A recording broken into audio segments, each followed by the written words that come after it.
Loyalists in Northern Ireland have called for the protest to be postponed over the death of Prince Philip. Nothing came of it. Molotov cocktails and missiles flew at police officers again. Despite the death of Prince Philip and the associated appeals to renounce violence, rioting broke out in the Northern Irish capital, Belfast. According to media reports, rioters shot police officers in northern Belfast with Molotov cocktails and rockets, and some of them threw bottles and stones at the officers. A car and garbage cans were set on fire. The PA news agency reported, and according to the BBC, other police officers were injured. Previously, so-called Loyalists, supporters of Northern Ireland remaining in the United Kingdom, had called for the protest to be postponed after the death of Prince Philip as a sign of respect for the Queen and her family. After a period of mourning, the protest should continue, was to be read on posters hung in Belfast, such as the Belfast Telegraph reported. Britain's Queen Elizabeth II's husband died on Friday at the age of 99. Night riots have been going on in the British province of Northern Ireland for more than a week. Another 19 police officers were injured on Thursday. The total number rose to 74 injured officers, according to the BBC. One of the reasons for the tensions is probably the special status of the British province as a result of Brexit. And I know it's not a province as a whole, it's not Ulster, but that is that thing with the naming something. Is it a British region? It is, and I want to state what is going on here and not go on one side and, like others said, I have to call it the British occupied province or whatever. It is the fact that it is occupied for more than 100 years, but it is the fact that it is part of the United Kingdom. Northern Ireland is part of the United Kingdom, and we have to live with the fact that it is that way. I know what people want from both sides, but when I'm talking about this, I have to take the facts as they are at the moment. So please forgive me if you don't comply with what I'm saying in this case. Experts fear that the violence will continue to escalate. Northern Ireland's special status, as set out in the Brexit agreement, is encountering resistance in parts of the Protestant camp. The province is also part of the EU trade area to prevent goods controls at the border with EU member Ireland.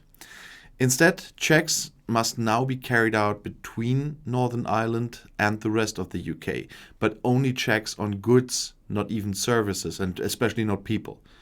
For decades in the Northern Ireland conflict, Protestant supporters of the union with Great Britain and Catholic supporters of a unification of the two parts of Ireland faced each other.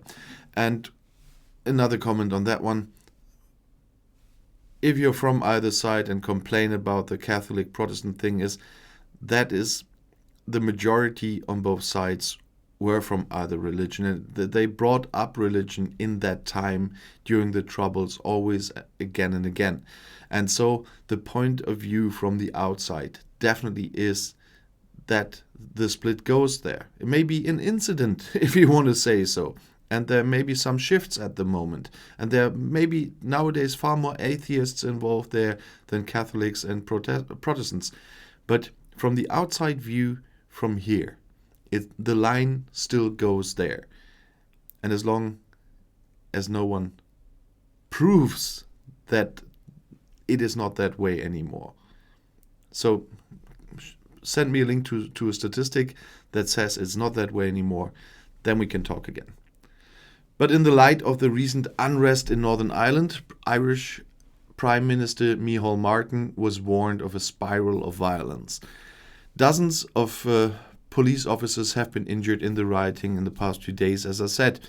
And in light of the recent unrest in Northern Ireland, Irish Prime Minister Micheál Martin really has warned of a spiral of violence. And I know they call him Taoiseach, but for everyone on the planet to understand, I call him Prime Minister. And leader might be the correct translation, but it would be misleading for the people who are not aware of all these special facts and naming there, because Ireland does have a president. So that's why I still refrain to president and prime minister, so people all over the world, and I have viewers from more than 120 countries, do understand that. For the generation of the Good Friday Agreement of 1998 and for the future generations, there is an obligation not to return to a spiral that brings with it fanatical murders and political discord, Martin said on Saturday. And as I said, dozens of police officers had been injured in the past few days in the riot in Northern Ireland, and this is the worst in years. And I don't understand why the news of the death of the British Prince Philip didn't really lead to a certain assurance during the night. But there still was arguments on Friday evening and rioting on Friday evening.